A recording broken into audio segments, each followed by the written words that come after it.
Magandang araw. Narito na ang iyong pinakabagong weather update.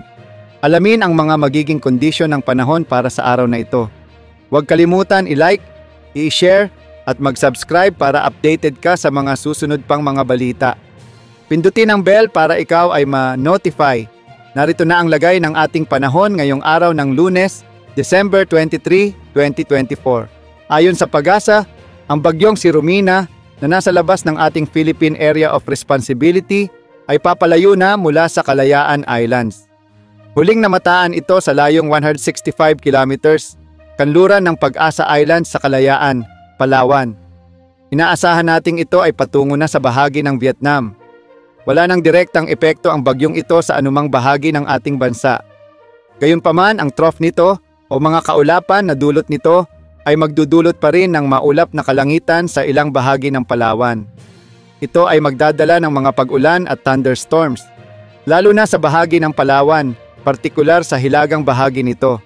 Samantala, ang shear line o ang banggaan ng mainit at malamig na hangin ay magdadala pa rin ng mga pag-ulan sa malaking bahagi ng Visayas, lalo na sa Eastern Visayas na kasalukuyang nakararanas ng mga moderate to heavy hanggang intense rains.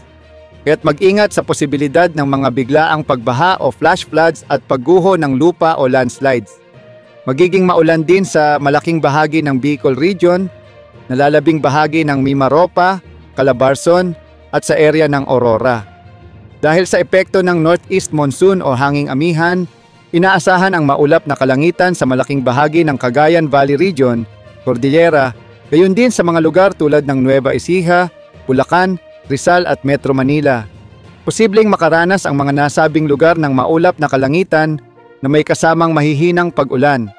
Sa nalalabing bahagi ng ating bansa, lalo na sa Mindanao at Ilocos Region, inaasahan ang generally fair weather. Gayunpaman, posible pa rin ang mga isolated light rains sa Luzon habang may mga thunderstorms naman sa ilang bahagi ng Mindanao. Samantala, bukod sa bagyong minomonitor, wala na tayong nakikitang anumang low pressure area o bagyo sa loob at labas ng Philippine Area of Responsibility, PAR. Kaya't sa paglapit ng Kapaskuhan, malaki ang posibilidad na wala na tayong bagyo sa loob at labas ng PAR. At narito na ang magiging lagay ng panahon para sa Luzon. Makikita ang mataas na tsansa ng mga pag-ulan sa malaking bahagi ng Bicol Region, Calabarzon at Mimaropa. Ito ay dulot ng shear line. Samantala, inaasahan ang mahihinang pag-ulan at maulap na kalangitan sa malaking bahagi ng Cagayan Valley Region, Cordillera at mga lalawigan sa Central Luzon, partikular na sa Aurora at Nueva Ecija. Posible rin ang maulap na kalangitan na may mahihinang pag-ulan dito sa Metro Manila. Sa nalalabing bahagi ng Luzon, partikular sa Ilocos Region, inaasahan ang generally fair weather. Gayunpaman, posible pa rin ang mga isolated light rains na dulot ng hanging amihan. Sa Visayas at Palawan, inaasahan ang maulap na kalangitan na may mga pag-ulan, lalo na sa bahagi ng Palawan. Ito ay dulot ng trough o extension ng bagyong si Romina. Sa malaking bahagi ng Visayas, inaasahan ang maulap na kalangitan na may mga pag-ulan, lalo na sa Eastern Visayas. Direktang naaapektuhan ang rehiyong ito ng shear line na magdadala ng mga moderate to heavy hanggang intense rains. Samantala, ang malaking bahagi ng Mindanao ay makakaranas lamang ng mga isolated rains and thunderstorms. Sa pangkalahatan, generally fair weather ang mararanasan sa malaking bahagi ng Mindanao. Bukas inaasahan pa rin ang pagpapatuloy ng mga pag-ulan sa malaking bahagi ng Bicol Region, kasama ang Calabarzon. Dulot ito ng amihan, kaya't posibleng makaranas ng katamtaman hanggang malalakas na pag-ulan, partikular sa Isabela at nalalabing bahagi ng Mimaropa. Maging handa po, lalo na sa bahagi ng Eastern Visayas, na ilang araw nang tuloy-tuloy ang mga pag-ulan nitong nakalipas na mga araw dahil sa shear line.